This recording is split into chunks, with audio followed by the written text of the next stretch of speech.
Assalamualaikum warahmatullahi wabarakatuh. Bismillahirrahmanirrahim. Alhamdulillahi rabbil alamin. Allahumma sholli ala sayyidina Muhammad wa ala ali sayyidina Muhammad. Amma ba'du, para sahabat channel YouTube Doa 2 Menit. Apakah ciri-ciri, tanda-tanda sebuah rumah sering dikunjungi para malaikat? Malaikat adalah makhluk gaib, makhluk yang tidak bisa kita lihat dengan mata kepala kita. Tetapi makhluk gaib ini wajib kita imani keberadaannya, sebagaimana kita juga wajib yakin adanya makhluk gaib yang jahat, yaitu iblis, setan, dan keluarga besar mereka. Malaikat adalah makhluk yang diciptakan dari nur, dari cahaya. Jumlahnya tidak terhitung. Namun yang wajib kita ketahui ada 10 di antaranya: malaikat Jibril, malaikat Mikail, malaikat Israel, malaikat Israfil, dan beberapa malaikat lainnya. Nah, malaikat yang tidak bisa kita lihat ini bisa hadir, bisa datang ke rumah kita, mengunjungi rumah kita. Tandanya atau cirinya adalah amalan kita. Ada amalan-amalan tertentu yang bisa mengundang datangnya malaikat ke rumah kita jika kita amalkan dengan rutin di dalam rumah kita. Kehadiran malaikat di rumah kita akan mendatangkan keberkahan, ketenangan, dan kedamaian bagi kita dan bagi keluarga kita. Salah satu amalan yang menjadi ciri kehadiran para malaikat di rumah kita adalah amalan kita melazimkan setiap hari membaca Al-Quran di dalam rumah kita.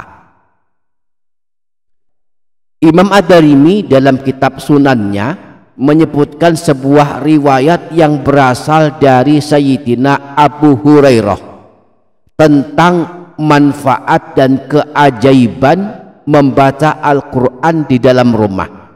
Salah satunya adalah mengundang kehadiran para malaikat.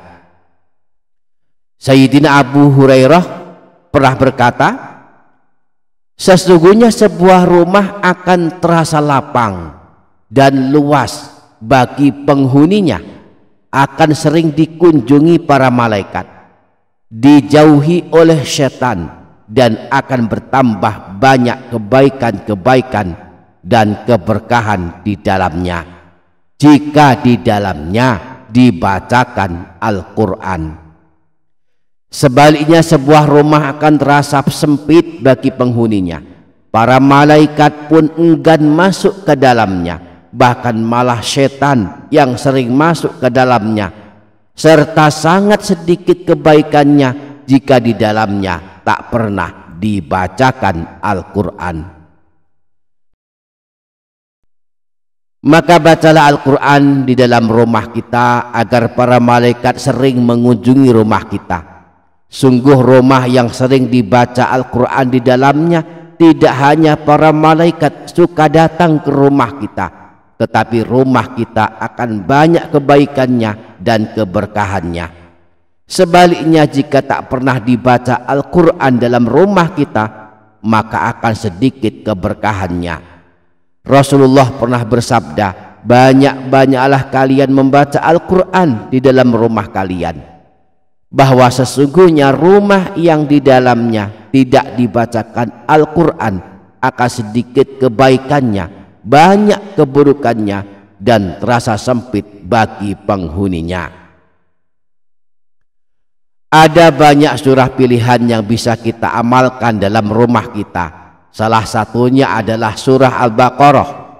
Rasulullah mengabarkan bahwa di dalam rumah yang dibacakan surah Al-Baqarah akan membuat setan tidak berani berada di dalam rumah kita. Imam Al-Hakim meriwayatkan hadis bahwa Rasulullah pernah bersabda, "Iqra'u surat Al-Baqarah fi buyutikum fa inna syaitana la yadkhulu baitan yuqra'u fihi suratul Baqarah." Bacalah surah Al-Baqarah di dalam rumah kalian, karena sesungguhnya setan tidak akan masuk sebuah rumah yang di dalamnya dibacakan surah Al-Baqarah. Kalau surah Al-Baqarah tak sanggup kita baca di dalam rumah kita, maka alternatif lainnya bacalah banyak-banyak ayat kursi. Rasulullah pernah bersabda, "Inna likulli syai'in sanaman wa sanamul Qur'ani suratul Baqarah."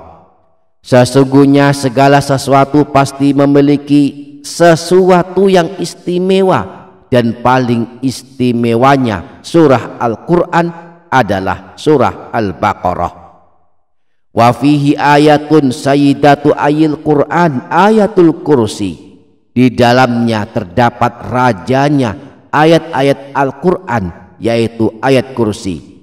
La tuqra'u fi baitin wa fihi syaitanun illa kharaja. Jika ayat kursi dibaca di dalam rumah, maka setan akan lari keluar. Demikianlah para sahabat ciri-ciri rumah yang sering dikunjungi para malaikat dan dijauhi oleh setan. Cirinya adalah amalan kita yang suka membaca Al-Quran. Maka pertahankanlah amalan ini setiap hari, setiap malam. Jika tidak bisa banyak, maka setidaknya kita tetap mengamalkan 3 surah pendek, surah Al-Ikhlas, surah Al-Falaq, dan surah An-Nas. Kita baca di rumah kita sebagai amalan yang mengundang hadirnya para malaikat di rumah kita. Semoga kita dimudahkan mengamalkannya. Amin ya rabbal alamin. Demikian para sahabat, semoga dapat difaham dan dapat diamalkan. Semoga bermanfaat. Wassalamualaikum warahmatullahi wabarakatuh.